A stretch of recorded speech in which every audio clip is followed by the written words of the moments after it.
Okay, so chalte hain. So when we say quantum computing is very different from our normal digital computers, right? And at the core of it, there are three principles that create the power of quantum computing. And here we are showing these three, what happens. And these are coming from quantum mechanics, right? Quantum mechanics means when we get to a domain which is smaller than an atom, like electrons or light photons, they don't behave like normal objects like this, right, that we are used to. Like a normal object, we can know कि अच्छा ये अगर यहाँ है तो यहीं है, और अगर ये इस स्पीड पे मूव हो रहा है तो इसी पे मूव हो रहा है. But if you take an electron, you can't be sure where exactly it is and what speed it is moving at. When you observe it, you will see, okay, it's moving at this speed, but that is when you observe it, it chooses a particular location and speed. But when you're not observing, it stays in a what we call as a wave function. Means it has a chance of being here or here or here or here, but you can define that equation of what is the chances of being in different places, right? Usko wave function bolte hain. So because of that nature of quantum particles, they express these three things. One is superposition. That means one quantum particle can exist in multiple states with different probability, which is very different from a bit. एक computer में क्या है, या तो वो 0 हो सकता है या 1 हो सकता है, दोनों एक साथ नहीं हो सकता. But इसमें qubit can be 50%, 60% in 0, 40% in 1. You know that it.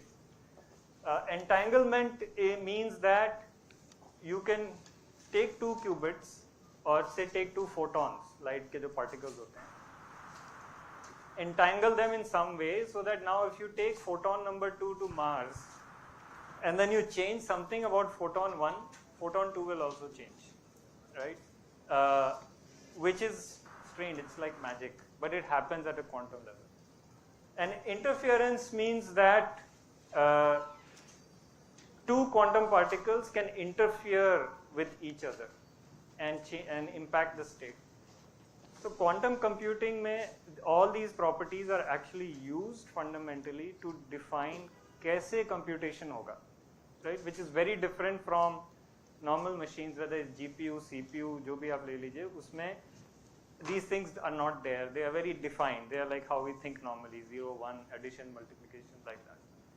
So I want to give you that sense ki okay, it's a very different kind of a thing.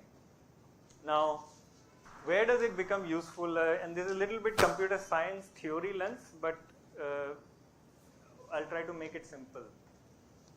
In this circle, imagine all the ways we use computers today. All the things that we use it for, whether it's data integration or weather modeling, all kinds of things, right? We call these as classically tractable, means कि उस problem को you can use even a supercomputer or a laptop, whatever, you can use it to solve it in some reasonable time. Reasonable may be a year, right? But it's reasonable. But there are classically intractable problems. For example, अभी जो हम cryptography use करते हैं, encryption use करते हैं, there is something called RSA codes. RSA codes use a secret key, and you can get the key, but you won't know how to break it, right? Because it is very difficult. What you have to do is you have to find the prime factors. You may remember prime factors, like 15 ke prime factors are 5 and 3. But if I give you a number which is hundreds of digits, finding the prime factors of that, even with the biggest supercomputer, you cannot do it in years. That's why we call it classically intractable. ऐसे कई सारे problems हैं, and either we have used those to create cryptography, or we have said we can't solve those problems, so we don't solve them today, or we simplify them in some simple way to solve it approximately to make it classically tractable. That's what happens today. When we use quantum computing with those properties I said before, the theorists have projected that once quantum computers become powerful enough, we will be able to solve some of those intractable problems, and maybe there's some new problems that we haven't even thought of, right? So this is one way to think about it. These things are just skipped. Okay. Now, what are these problems that I'm talking about? That could be where quantum can really help. There are 4 types of problems, and I will translate these two into specific use cases in coming slides. Right? But these 4 types of problems. One is what we call Hamiltonian simulation. Means basically simulating the nature of quantum behavior at a subatomic level. Like I told you, electrons don't behave like normal objects. लेकिन अगर आपको, let's say you have to discover new drugs or new vaccine for COVID or something like that. What happens is there is some protein molecule that is on the germ, on the virus or on the bacteria, and you want to find a chemical that can go and attach to that and stop its action. If you don't have a molecule, so when we take the tablet or something, it basically goes and it will attach to it and it will stop the action of that bacteria. Now, to do that, you have to understand the structure of that protein, like how is it organized, how do the electrons behave, so that if I make a new drug molecule, it should attach. If it doesn't attach and doesn't block it, it's no use. Today what happens is chemists will do years and years of trial in the lab. It takes years to find something. But if you can simulate how that molecule is actually behaving, and you can simulate also how a potential drug molecule might attach or not, you can speed up this whole cycle, right, in the computer. But for that you have to actually simulate that quantum mechanics of the superposition and all that of the electrons, which large supercomputers also can't do. That is what I mean. Hamiltonian simulation means basically simulating the quantum mechanical nature, how the nature works at that very low level. Or in batteries, for example, these new batteries of lithium ion and lithium air batteries, they have a lot of potential of storing a lot of energy, but today we haven't reached that potential. If we do, then we can really progress our green energy future.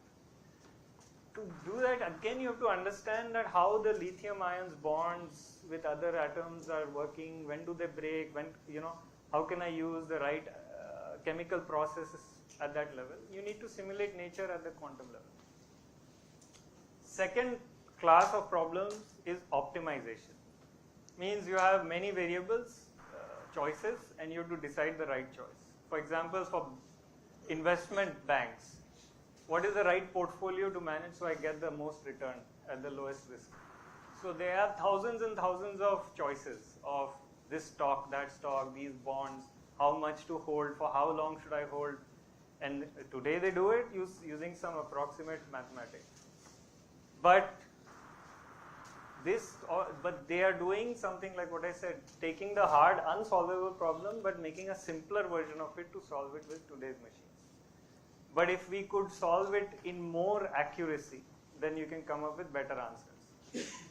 Third area is machine learning. Of course, machine learning, AI has made a lot of progress already. We all know that. But still there are places where you can push more.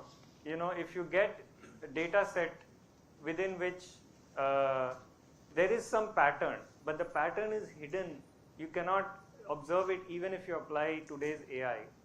Quantum has this promise of transforming the data into some way to reveal the patterns even better. And then you can apply today's AI on top of that transformed data to do a better job, right? Fourth area is differential equations, which is also about simulating nature, but not at the quantum level, at our normal level. For example, turbulence for aircraft, right? So today when you want to optimize the wings of aircraft and all that, there are simulations people do, and you have wind tunnels and all of that. But if you want to make it more accurate, you need to solve the differential equations of how the airflow will happen.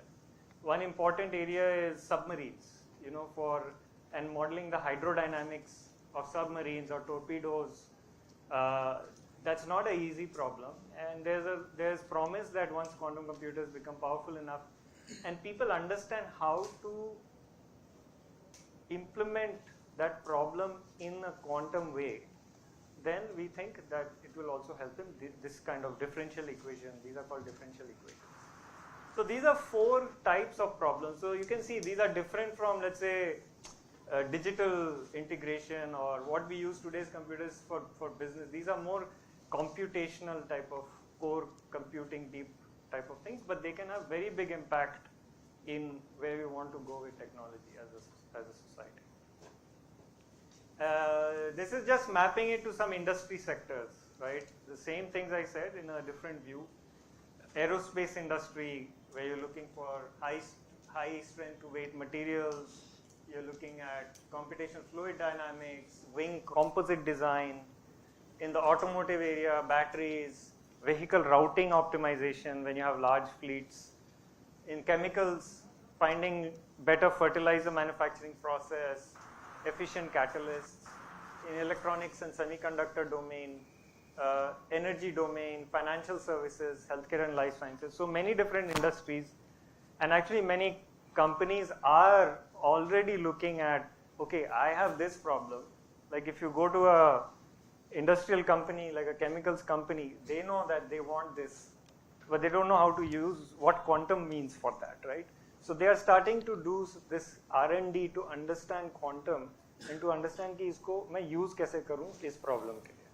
That is sort of where things are, at least with the leading companies globally, right, who are willing to invest in the research, early research, because उनको result आज नहीं मिलेगा, result उनको 5 साल बाद मिलेगा, but they will be the first movers. They will have the competitive advantage. I thought I'll give you a sense of who are all the vendors and maybe express my pride about IBM also. In the market, there are many providers for quantum computers today. They have many different ways that they have implemented the machine. Some are using superconducting qubits like IBM, like Google. Some are using neutral atoms, some are using trapped ions, some are using photons. All these are basically different ways to create that qubit. A qubit is a quantum particle which has those 3 properties I said. You know, it behaves like electrons, but you can control it. An electron you can't control, it's just there doing what. But you need to be able to control and program it so that you can create a quantum program. That's when it becomes a quantum computer. And I'm proud to say IBM today is most ahead in the capability of our machines and the adoption of our machines. What's happening globally? The expenditure, the investment in this space from the potential users doing POCs is substantially going up. And you can see year by year the number of POCs across so many different industries is just ramping up every year, and this is only till 24. The future after that is even more. Unfortunately, I don't think any of these are yet in India in this list, and that is what we are hoping very soon will change, and we'll start having some of these POCs happen in India too. And states can play a big role, because states is where you can actually bring people together on the ground. At the center, NQM has done a great job to create a framework to catalyze research and so on, but then the actual economy happens at the state level, and hopefully we'll see more action from India in this space. Let's talk a little bit more about use cases and some examples. So one area is logistics. I thought I'll start with logistics because it's the least complex, but then we'll get to more and more complex ones. So many areas in logistics, last mile delivery and multimodal transport. You can imagine last mile delivery for a large delivery operation is very complex optimization problem. So many vehicles, should I use a truck, a bike for this one, that one? Yeah, you can do it today, but if you want to do it with 5% less expense and 5% better outcome, pushing it more for competitiveness, that's where the value comes. And as the optimization algorithms on quantum computers get better and better, this is an area it can help. Vehicle routing, scheduling, it's related to this, but not just for last mile, but in general. You have a fleet of vehicles, doing anything. How should they be routed to deliver things or to achieve tasks? How should I schedule them?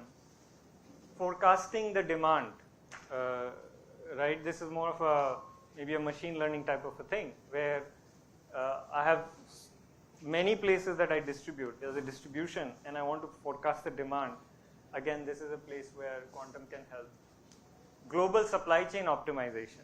You know, when you have large supply chain operations, like Apple has big supply chain operation of their phones and all of this, or oil companies, petroleum companies. So optimizing all the way from procurement, production, storage, and so on, to do end-to-end optimization to push your metrics even higher.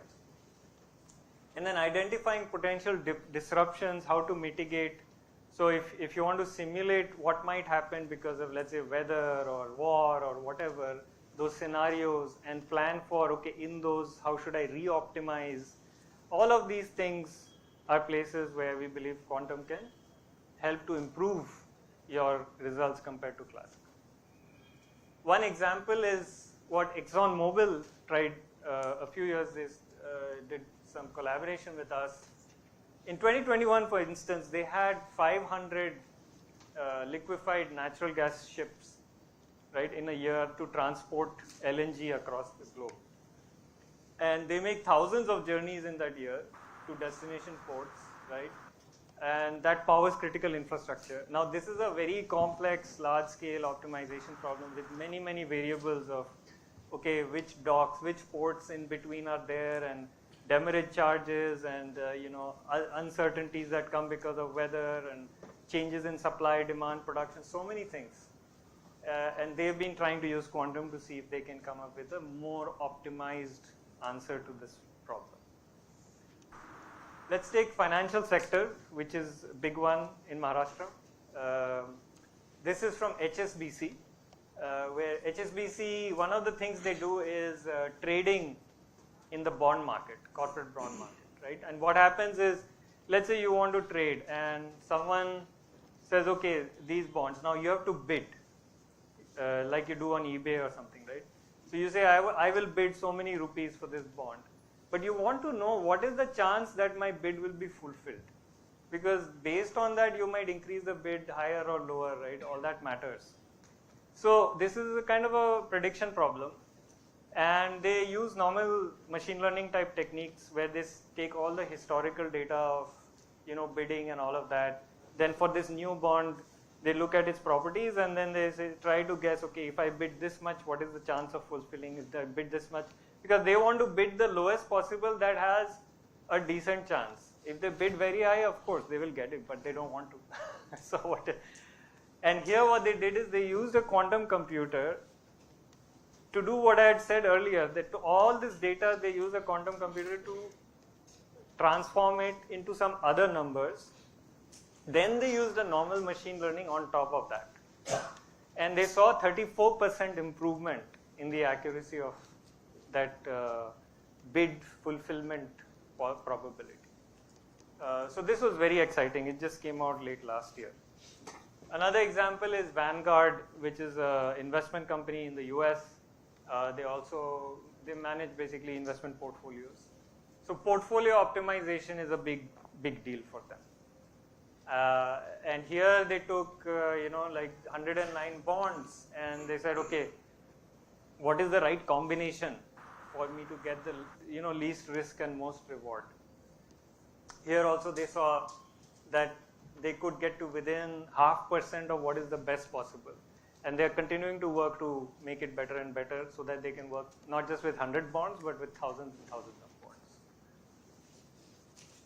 Okay, changing topic a little bit, another use case around battery. Batteries are relevant to us in India also. So here, this is a battery, I think lithium-ion battery aapko sabko pata hoga. But lithium air battery is a new technology which promises, here you can see, ये yellow जो bar है, it says energy density per kg. कि 1 kg gasoline में how much energy density is there. The more energy density you have, of course with less you can store more, that's what we want. lithium air has a potential almost close to gasoline, which is very, very promising. But we're not there yet. Now, how to make the lithium air battery chemical design get to that level is one of the scientific problems. So, यहाँ पे Mitsubishi Chemical, which is a Japanese-based company. So, Japan are actually probably one of the leading countries in using quantum today. They are trying to model ये lithium atoms जो हैं, they make a particular structure with oxygen to understand कि उसका chemistry क्या है, the quantum level, how does it behave, how does the energetics of it behave. If they can understand that better, then they can come up with ideas of pushing this higher. Things like that. Another one I think this is very relevant to us in India, fertilizer. So nitrogen fertilizer is a big deal. Because for growing crops you need nitrogen, and when you grow crops in one cycle, two cycle, वो nitrogen deplete होने लगता है. And you put fertilizer to get nitrogen back there. Today there's a lot of overuse of fertilizers and all that is there. But also the process of making fertilizer takes about 2% of the world's energy. And as the food demand increases, this is also going to shoot up. Question is, can we reduce the energy required to make fertilizers? Can we make the fertilizer manufacturing process more efficient? Now that is again a chemistry problem. Or उसमें one of the key things is this catalyst. It's called FEMOCO, उसका एक chemical compound है जिसमें iron atoms होती हैं, sulfur atoms होती हैं. It is like a catalyst which is used to make the fertilizer. What it does is, in the manufacturing process, it creates the situation for the fertilizer to get formed. And question is, can you make a better catalyst that needs less energy to make that fertilizer? So here some work was done by RIKEN, which is a supercomputing center in Japan. Think of it like CDAC, kind of, right? Working with IBM, where they took IBM quantum computer and a big supercomputer and used it together to try and simulate this iron-sulfur combination, atom combination cluster, which is a key part of this process. To see, can we simulate that accurately using quantum classical combination? Sorry. And they saw a lot of progress there. There's a long way to go, but this is just an example of the kind of things people are trying to do. Last one. So as you can see, I'm going to more and more technical ones, but this is also very interesting. Here, this is a protein structure, right? Isme every dot is, you can think of it as an atom. Now, our body works with proteins, you know that, right? Everything is proteins, all the processes in the body. Even bacteria use protein, everything is protein. But simulating the protein to find the right drugs I described earlier is a big challenge. And today it's all done with trial and error. Very recently, this was 4-5 months ago, Cleveland Clinic, which is a research center in US, worked with IBM to show how you can take this is a small protein actually, just 300 atoms. How you can take a protein like this and calculate all its electronic details and all of that using a combination of a supercomputer and a quantum computer and get a very good accuracy. Now that is fine, that you can also do with just supercomputer. It was the first step. Actually last night just the news came out, I didn't have time to put it, where now they've gone from 300 atom to a protein which is more than 12,000 atoms. And this is a protein that is made in our pancreas. It's involved in a lot of the process that our pancreas does. And they've shown that they can simulate that to a very high accuracy with a combination of quantum and classical. So very rapidly advancing field in terms of trying to model these kinds of things. They haven't created, these are known proteins, they exist, but what is not known is, if I want to make a drug to attach with that protein, I need to understand the details of how the protein works. That is what they're trying to calculate. Yes, yes. Let's say if some mutation has happened, right? Or if you're overproducing that. and you want to have some drug that can, right? So these kinds of things. It could be used for even mRNA vaccines. जैसे virus पे proteins होती हैं. So you may know that this protein is there, but you don't know that if I put a drug to it, will it make a bond or not make a bond? These kind of simulations will help you with understanding that. Okay, so that's what I had on use cases. A little bit on how India is looking at it. Of course, the National Quantum Mission, I didn't put much on it. This one I put here, I thought it'll be useful. It's a report from Niti Aayog that was released in fourth quarter last year.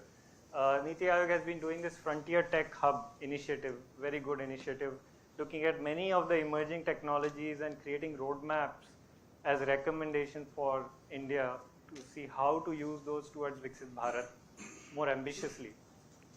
So we had the privilege of working with them on the quantum roadmap, where this is not an IBM point of view, this was actually from consultations across the Indian ecosystem and putting that together.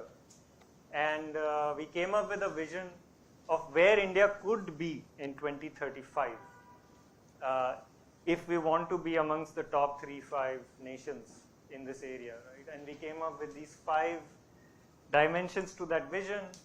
We would like to have at least 10 quantum champion startups with cumulative 100 million revenue each, selling globally. We want to have captured 50% of the software and services business, which today we do in non-quantum, so why not in quantum? We should have quantum technology deployed across at least 3 major sectors in the country, right? Not just outside. Self-reliance in key parts of the supply chain, very important. And then very, very important is to become a hub for scientific breakthroughs in quantum. Right? And to make these happen, the report calls out 7 recommendations of what needs to be done within the next 1 to 3 years, so that this actually can happen in the next 9 years. Right? So it may be a good. What are the actual critical components in the supply chain? There are quite a few. There's a full quantum stack and supply chain that we call out in the report. There's of course materials. There's a number of materials that come in, raw materials that come in. But then there are also technology components, like electronics, QPUs, the quantum processing units, the cryogenic electronics. There's the software components, that let you run the software. So at different levels there are things, and it's important. Like, we will not own everything, right? That's not that everything will be indigenous, then we'll keep waiting forever. But we need to start having presence in a number of those in a very strategic way. I have a question for you. Yeah. Do you have any use cases from anywhere in the world, specific government sectors or in public finance? Government sectors, I'm just thinking about it. Whenever we are looking at government sector, basically GRC framework is around which we need to governance, risk and compliance. Yeah. Compliance is, for example, tax compliance. If somebody doing it. For example, when we are coming out to utility, it's a plethora of things that we can have to do. So if you have to measure the compliance, it will not be possible for us to do it in a very different way. Yeah. So that's what we need to do. See, I think GRC. nothing off the top of my head right now, because those 4 categories I talked about, right? Hamiltonian and optimized. So it has to fit in that kind of a problem. Some of these things will be handled through our normal classical computers, right? AI and all that. But things like, if there's anything that can be mapped into an optimization problem, things like that. Speed up service delivery. Yes. That area we can explore. If you have I don't know if DOG explored it in the US or Yeah, research yeah. use has been there, because that's what they were supposed to use, the latest reform, the administrative process. Yeah. It was a part of the map. I haven't seen one. Maybe we can be the first here to do something. Okay, so moving into, okay, where is all this today, right? Okay, all these promises there, but where are we in terms of maturity? This is how we see it in IBM. 2023 is when we came up with this machine which had over 100 qubits, and in a collaboration with University of California, Berkeley, they showed that now you can do things with the quantum computer that you can no longer simulate with a quantum simulator, right? So a lot of people use quantum simulators for their R&D, where underneath it you're using GPUs and CPUs. It's not using those superposition and all those things, right? But now we are in a regime where what a quantum computer does at 100 qubit scale, you cannot even simulate it on a classical machine, no matter what you do. You can call it a quantum simulator, but it's not actually simulating. So now whatever people are trying, those examples I gave you, are actually trying to find real useful things with quantum rather than just just playing around, which is why we call it quantum utility era. And in 2026, which is this year, we are anticipating this year, someone is going to show in one of those some use case areas something that quantum computers can do better, and no classical computer can do it as well. So that will be an important milestone, because that will create a confidence that, okay, this, at least in that domain, maybe it's physics, maybe it's chemistry, this is better. 2029 is the one I want to take your attention to, is when we expect to put out what we call a fault-tolerant quantum computer. Today's quantum computer, what happens is those qubits and all, you can program them and run a program, but then after about 100 microseconds or so, they lose their quantum mechanical property that I was showing, some entanglement, because of the noise. They're very sensitive to even very gamma ray noise, things like that. But a lot of work is going on in error correction. Means even if something goes wrong, it will fix it. Like in our laptops, there is a RAM. We don't even think that the RAM's memory will go bad, right, in the middle of my Excel work. Why? Because 50 years ago, someone figured out that if some data goes wrong, how to fix it. There's actually a circuit in there to keep checking for the error and fixing it. So same kind of research is happening for qubits. It's called error correction. And by 2029, both the hardware and the error correction will reach a stage, at least for the IBM machines, that we will put out a fault-tolerant quantum computer with 200 logical qubits. Okay, so that means you can run a certain size of problem, but you can run it almost for as long as you want. This will take us into a new paradigm of truly quantum algorithms and applications. And then by 2033, we expect to scale this up to 2000 qubits. So around early next decade, you'll start to see a really ramp up of more activity, is what I'm trying to say. Which brings us to the next part of the talk. Let me just see how much time I have. Okay, I have about 20-25 minutes. Which is the threat. We talked about opportunities.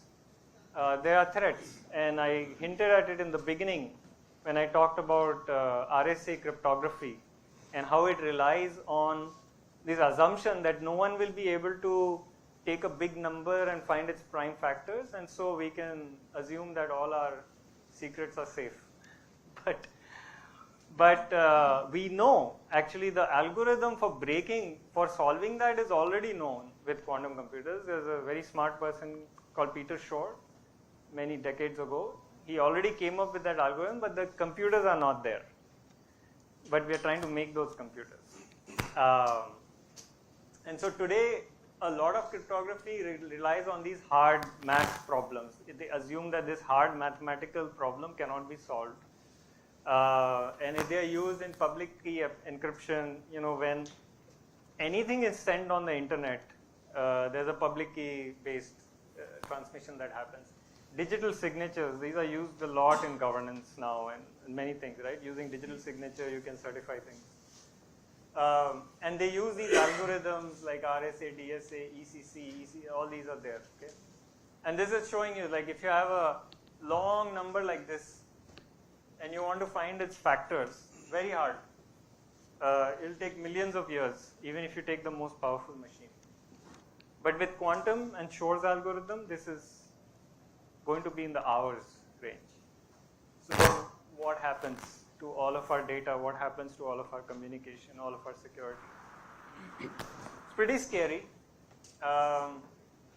Today, what is it? Today, of course, we don't have that. The threat today is this thing called harvest now, decrypt later, which means bad actors today, they can snoop and capture, say, network packets that are being sent on some network in India. Bad actors can probably snoop and keep capturing that. Now, they cannot see what is in it because it's encrypted, but they can store it.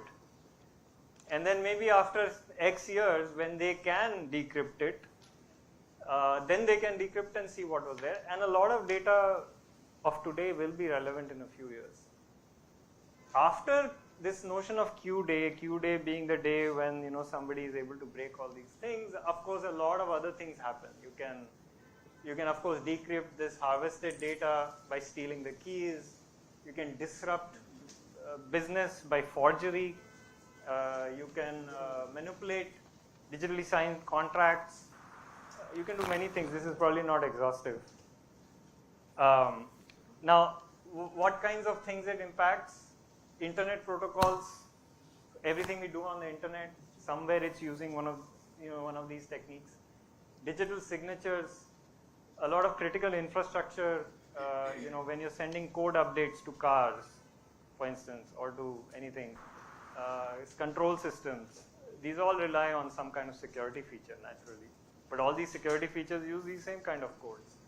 Financial systems, settlement systems like our SWIFT system globally, the India's RTGS system, blockchain, enterprise applications within enterprises, certificate authorities, all of these things. These are all potentially at risk. From a harvest now and decrypt later, this is just calling out kind of the life cycle of the data relevance. Like passports, right? Passports are relevant for 10 years. So if somebody is sending passport related data on an encrypted channel today, but a bad actor harvests that and keeps it, cannot look inside, but say 7 years from now they can look inside, that data is still relevant because the passport is still active at that time, right? Road vehicles, critical infrastructure has an even longer life cycle, aircraft and trains. Then there are regulatory requirements there, like HIPAA requires you to store data, so that data stays sensitive and relevant for many years. Tax records have to be stored and are relevant and are used, you go back to tax records 5-6 years ago for different kinds of business reasons. So this harvest now, decrypt later is really relevant. It's not just about the data in that moment, because this data has a life cycle that goes into years and years.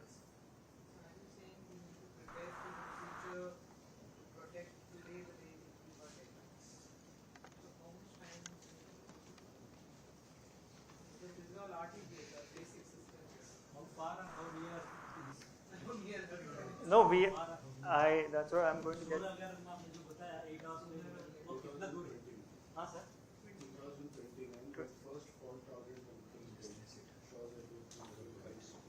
Little bit after that.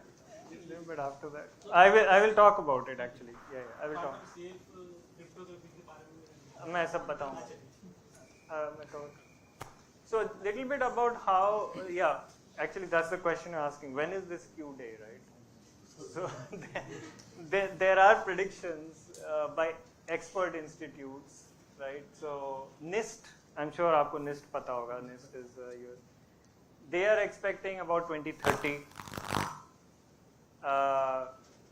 There's University of Waterloo says 1 in 2 chance by 2031, 1 in 7 by 2026. Okay, I don't know if that is happening. It's kind of hard for me to imagine.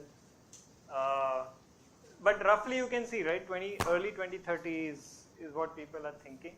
But let's ground it a little bit. That is what people are saying. Like from an IBM lens, I talked about this, sir also said, right, 2029, this machine.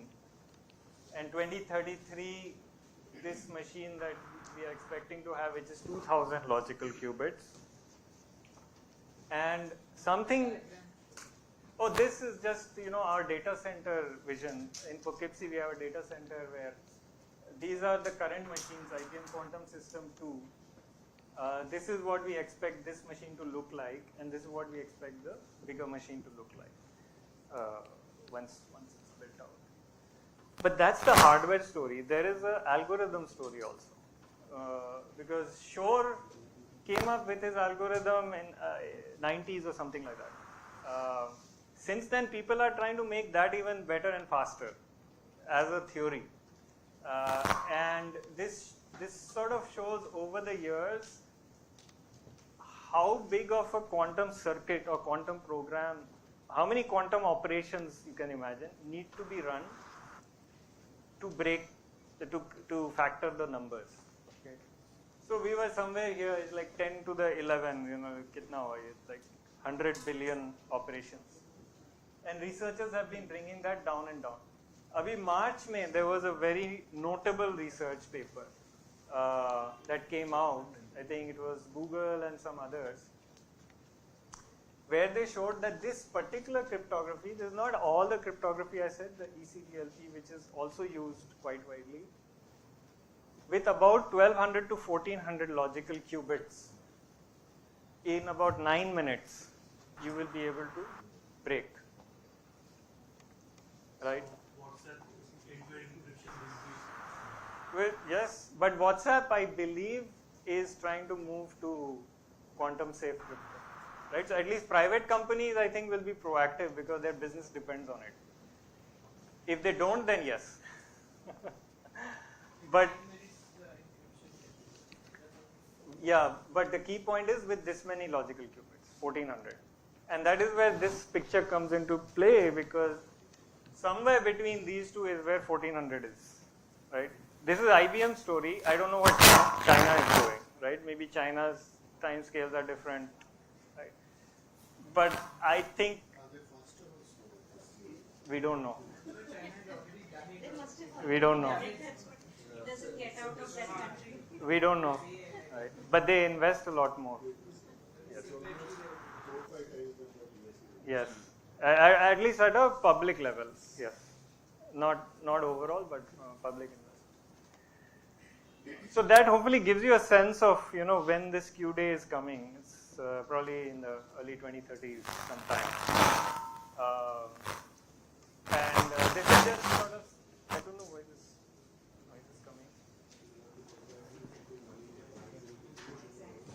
Tell me. Oh, this thing is up. Thank you. Yeah, I think I made these points, so I'll skip this one.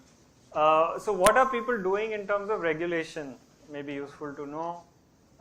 EU is taking steps. They are mapping out a timeline where they're saying, 2026, by this year, they want to do a threat analysis and identify which systems are more vulnerable, risk analysis, things like that. By 2030, they want to mitigate the high-risk use cases, and 2035 also transition all the medium-risk ones to post-quantum cryptography. PQC is post-quantum cryptography, matlab cryptography that is not breakable by quantum. UK also has a similar timeline. US for national security systems, not for the whole economy, but for national security systems, has a similar timeline. 2030 is one milestone for certain areas like software, firmware, traditional networking equipment. 2033 is for other things like web browsers, operating systems, things like that. Right? India has not put out a roadmap yet. They have put out position papers, I think. DP has that publication. DST has put one out.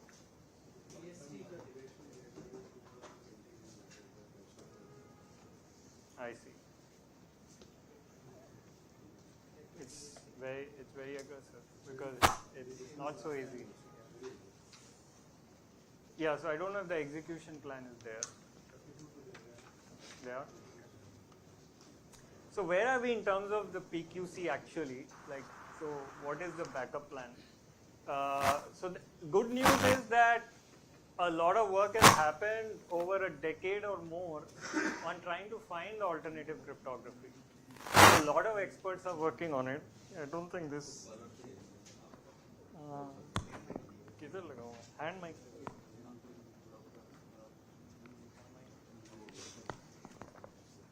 Hello. Okay. So ever since 2016, NIST started this competition to say, okay, researchers come up with new codes, new cryptography that would be quantum resilient. And since then, a lot of progress has happened. Our IBM researchers have been very much involved in submitting proposals. And there were 4 algorithms that were announced a couple of 2-3 years ago by NIST as having selected out of that competition. 3 of those were either developed or co-developed by IBM. Some of these are already implemented into some of the hardware. For example, our mainframe hardware, which is used by a lot of banks. 70-80% of the credit card transactions globally are finally processed on IBM mainframe. So that's a very sensitive bottleneck. So we have already put in hardware that implements, the hardware has the implementation of these cryptos, so that allows then those banks to change their code, software, to use that. So there is progress happening at the hardware layer, software level, layer, theory layer, to create the technology to allow people to migrate, at least to have the target to migrate to, which is the good news. And this continues, right? This initial set was addressing some of the cryptography use cases, but not all. For example, digital signatures was not addressed by it. So this work continues, and more innovation is needed. Like new standards were also published a little earlier. And what NIST is saying is basically some of these crypto like RSA, DH, ECDA, they believe they should just be disallowed after 2035 and deprecated 2030 and replaced by this MLChem algorithm. Similarly, these ones should be replaced by this, whereas in Australia, the government is saying, no, we have to be even more aggressive. We have to disallow in 2030 itself. Right? So people are looking at what is there and trying to create plans of migration. Many different countries have started looking at these things and creating guidances that they've published, and they are on the journey. This is actually coming from I think there's a website.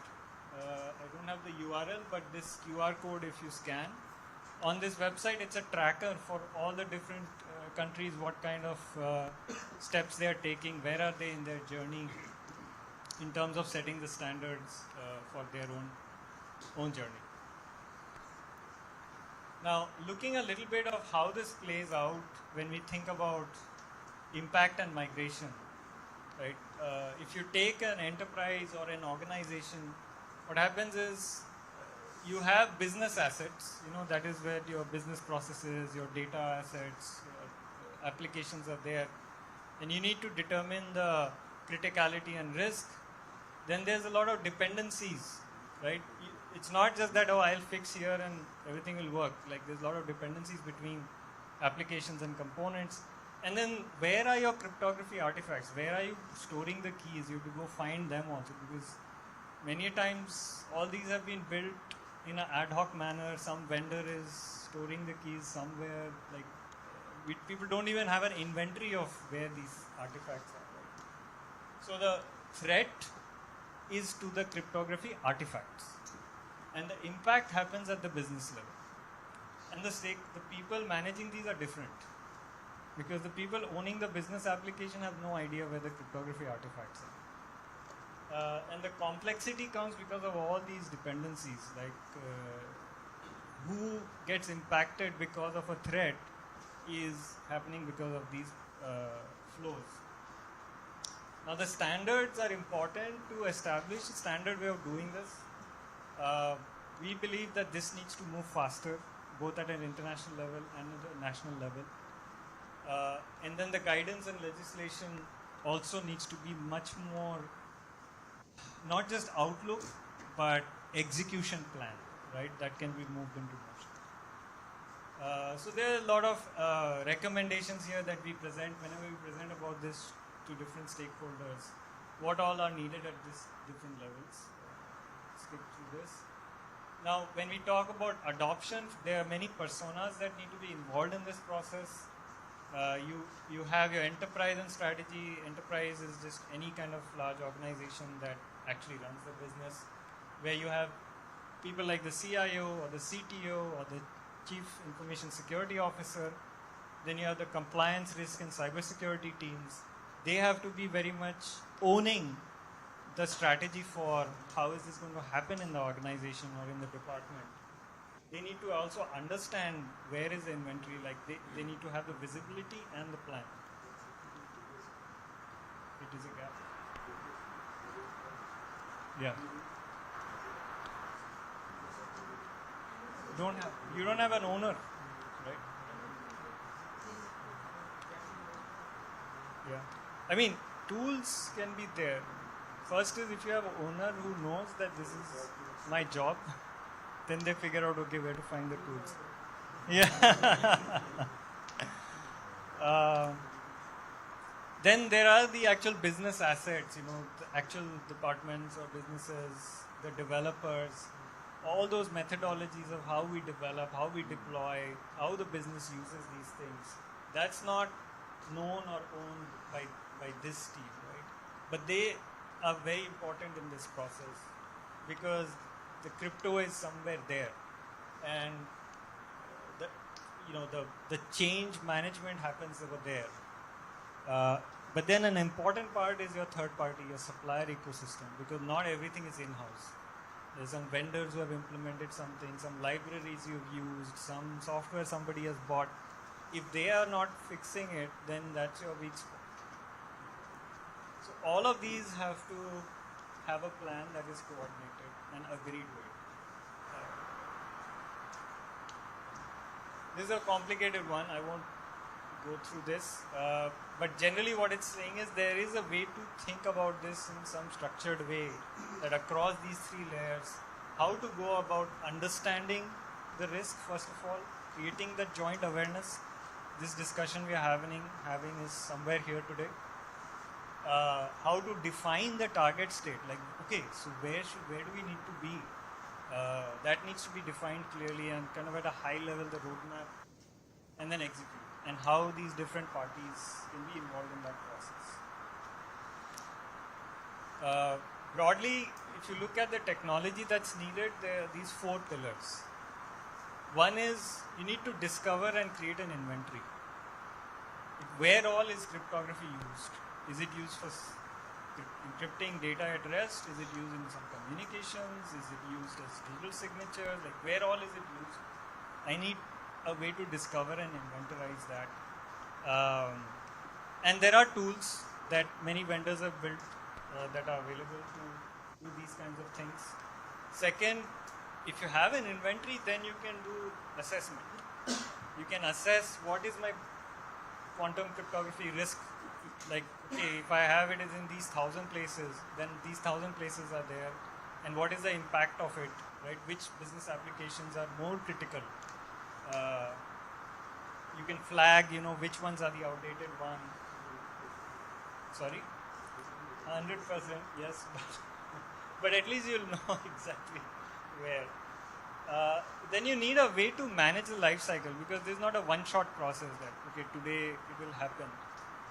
You need a program management to manage the life cycle of those things in a centralized way. Because if you leave it to every department, every team to just do it on their own with no single dashboarding and a life cycle management, okay, from now on, all the crypto inventory has to stay also visible. Not that I just discovered it once and 2 years later again I've lost it.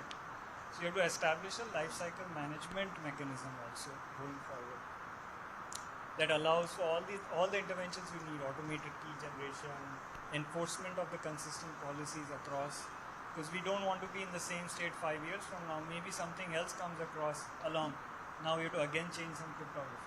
Right? So it's also an opportunity to update our methodology of how we maintain cybersecurity artifacts. And then protect and adapt, which is the actual migration and actual implementation. One example, early days, is what Vodafone is doing. Telecom sector, of course, cares a lot about this. Vodafone has this product called SecureNet that provides digital security for their mobile customers. Of course, it uses a lot of cryptography, and they are working with IBM to update that and roll it out to their clients. So, in the private sector, some activity has started. So, in terms of how to approach this at a high level, what could be a roadmap? First step is educate. So everyone needs to understand what is this thing. That's what we are doing. Second is to start establishing some governance process about it, so that there is a structured way to approach all of this and to track.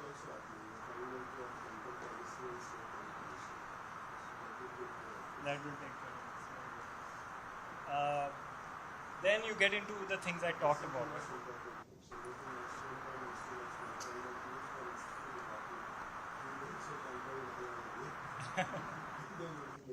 this will essentially be a hardware audit for which machines will be compliant and where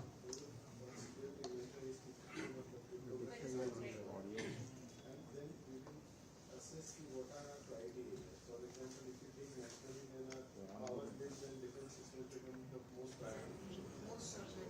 So that will be the discovery part. So maybe in a month or two, we will start. So does it also mean that I wanted to ask actually also then what we are procuring as government, like the hardware, does it need to have internal safeguards in it to be quantum compliant so as not to allow those disruptions to happen?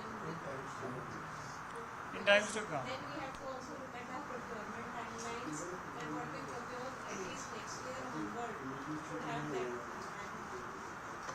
Because he's giving 2029 as the test year. So sometimes you need to look at the hardware. Sometimes you can handle it at the software level. It depends on the application sensitivity.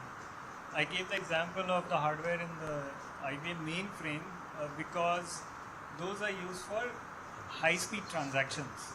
And so having the hardware provide very fast cryptography is very useful there.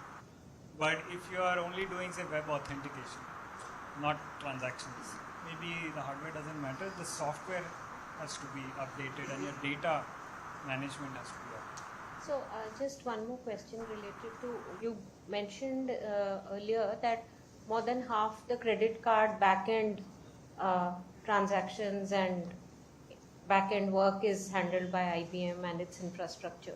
So, I mean, yesterday itself we had a session here with NPCI. They handle the bulk of digital payments in the country, in India and even in so many other countries now, expanding. So, is there a threat perception in that ecosystem as well from this phenomenon? I'm sure there is. I haven't. Yeah. Mostly, but Yeah. now, as we are saying, every country has moved to the move towards quantum security. Some for India that timeline 2033 to 35 to move towards complete quantum security. I'm sure that particularly will be taken care of. That is being developed, sir. Actually, the entire roadmap of quantum migration, if you see, so it has 4 stages. So 2029, when we are talking about quantum migration, that will be critical infrastructure will be made safe. So that is 29. Then comes the third one, that is till 33. And after the fourth is 31. Identification is already started. So finally what he is saying, the Q day, nobody knows when it will come. So where is this saying 2030 to 35 anytime? So these timelines are probably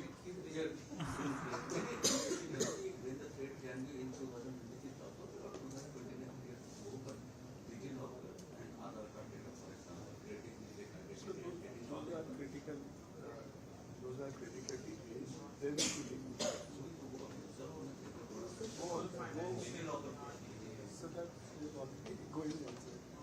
In Operation Absolute Resolve by US, when they captured the Venezuela President Nicolas Maduro, एक अच्छी बात ये होगी कि इसके बाद Iran US के वार जैसे वार ही नहीं होंगे. They don't need nuclear treaty. They need data treaty. Data. Next wars will be fought on data. Nuclear का कोई समझ नहीं. वेनेजुएला प्रेसिडेंट को लेने के पहले उन्होंने सारे डार्क कर दिया, पूरा डिफ्यूज कर दिया सिस्टम. डिफ्यूज नहीं किया, फेक सिग्नल देते रहे एंड और पूरा लाइट पावर अप हो गया सारे जगह से एंड 2 घंटे में सब करके गए. They don't need nuclear war and other things. वो 29 नहीं, एजुकेशन में रह जाएंगे तब तक डेटा उड़ जाएगा. मेरा ये कहना है कि गोइंग बाय स्टेजेस के बजाय वोडाफोन ने जो काम किया है मोबाइल डेटा इंक्रिप्शन और बाकी. Sir, luckily, India has one of the most well-defined programs globally for quantum. That's why we were green in that map. Yeah, we were green in that map. China ने disclose नहीं That's किया ना. comforting. The way with NVIDIA brought the GPU structure upgraded with the speed with People like us may have a role to play then to make it better. Yeah, at all levels, I think people can be proactive, right? I think this is my personal opinion. Some of these things, while governance and all that happens, some of the pre-discovery and all can be done at the department level proactively, to get ready. Because once you are educated, you can say, okay, how can I be ready? Once the guidelines come and all, at least I know what will be needed. So things can be done at all levels. So once you discover, strategize, I think you already mentioned that, then do the transition, and then monitoring is very important. It's not a one-time thing.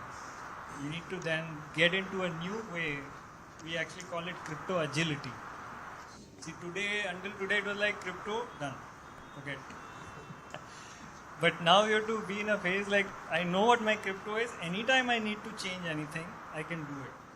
Right? I don't need to go through this cycle. So establishing that crypto agility or at an organization level will be an important new paradigm that everybody has to take. New commercial sectors, it's an opportunity. That was the USP. अब ये this was a new commercial sector, more encrypted data. This could go out of vogue in 2-3 years. Correct. ये होगा ही नहीं. हो गई. This piece of equipment will become obsolete. बायोचिप्स आएगी. Some other way of. Yes, neural implant. So this is another way of kind of looking at this program. How one can think about the program. Create executive understanding. This is more at a national level, but relevant to the state also. Create that sense of urgency across political and institutional settings. Create a quantum safe governance, so that there is ownership. The governance also means that who owns what has to be identified. Authority has to be given to the people who have that ownership.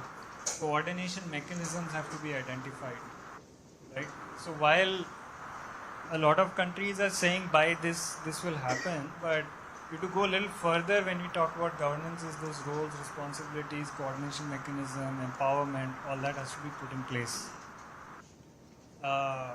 What standards are going to be used for that execution?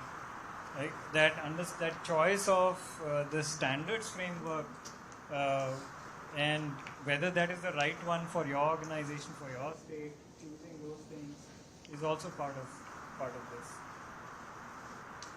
And then comes the understanding your posture based on all of this, based on the inventory, doing the risk classification, which we already talked about, creating the roadmap for transitioning, creating the implementation program. Another important factor is research and innovation, because this is not a vanilla migration project. This is a field that will keep evolving, and I'll give you an example. Those crypto safe keys I talked about, right? In theory, yes, they cannot be broken by quantum, but some of them have a challenge that the key is so big that if you have to now put it into your communication messages, your communications become slow. So it's not so simple. Now, if we decide we'll wait until someone else figures out all that, we will be the last adopters of anything. So organizations need some of their own innovators and thinkers to stay up ahead of the game, because this is not a place where we can wait for technology maturation somewhere else, then we pick it up, because the threat is very high. It has to be done in a collaborative way because it has to be standardized, so it's not that everybody now makes their own things, but everybody has to be in the same space, mental space of what is the state of the art and how do we all make it happen together. Capacity building, collaboration, I talked about that, and then monitoring and improving. So it's kind of similar, but a couple of new things here is this governance needs structure in it. Ownership, coordination, empowerment, all of these things, and research and innovation. These are important things that sometimes get missed. I think that is my last slide. Thank you for your attention. He is very worried that the treasury is Okay. That's okay, fine, some. No, is there any interface between AI going rogue and quantum threat? So, I mean, yeah, if you have vulnerabilities, then it's more vulnerable to rogue AI. That is a given thing. And one thing that AI is also starting to get used for is to discover new quantum algorithms. Yes. नमस्कार. महाराष्ट्र शासन आयोजित टेकवारी 2.0 या ज्ञान, तंत्रज्ञान आणि भविष्याभिमुख प्रशासनाच्या उपक्रमामध्ये आज दिनांक 6 मे 2026 रोजी दुपारी 2 वाजता परिषद सभागृह 6वा मजला विस्तार इमारत येथे फूड फॉर थॉट या विषयावर IHM team institute of hotel management यांचे सत्र होणार आहे. मंत्रालयातील सर्व अधिकारी व कर्मचाऱ्यांनी सदर सत्रासाठी उपस्थित राहून या उपक्रमात सहभागी व्हावे ही विनंती. Thank you so much, Dr. Singhi, for bringing one of the most complex technologies of our time into clear and sharp focus. I now request Shri Subhash Bhamranikar Sir, Joint Secretary GAD, to deliver the vote of thanks.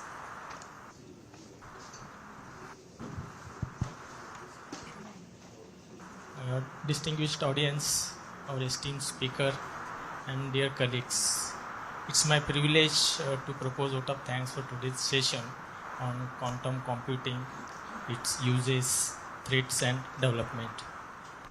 First and foremost, a big thank you to Sri Amit Singhi ji for having spared his time and come over here to deliver a lecture on quantum computing. Quantum computing is a field where, as the saying goes, if you think you understand it, but you don't understand. So thank you for guiding us through the complexities of this quantum computing. Thank you very much, sir. Again, I thank all those officers who have come from different offices. I really thank you and appreciate that your desire and efforts to understand quantum computing subject. And all those who are watching this session live on the YouTube, I also thank all of them. I thank my core team, which has been playing a pivotal role in bringing all the departments together and organizing a session like this. Thank you once again. Thank you, everyone.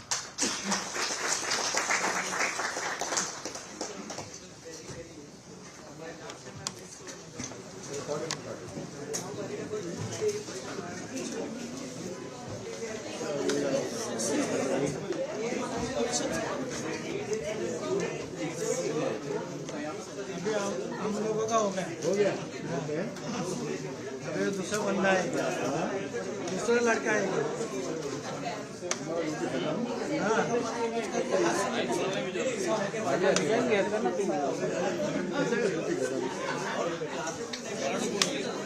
अभी meeting है ना cabinet.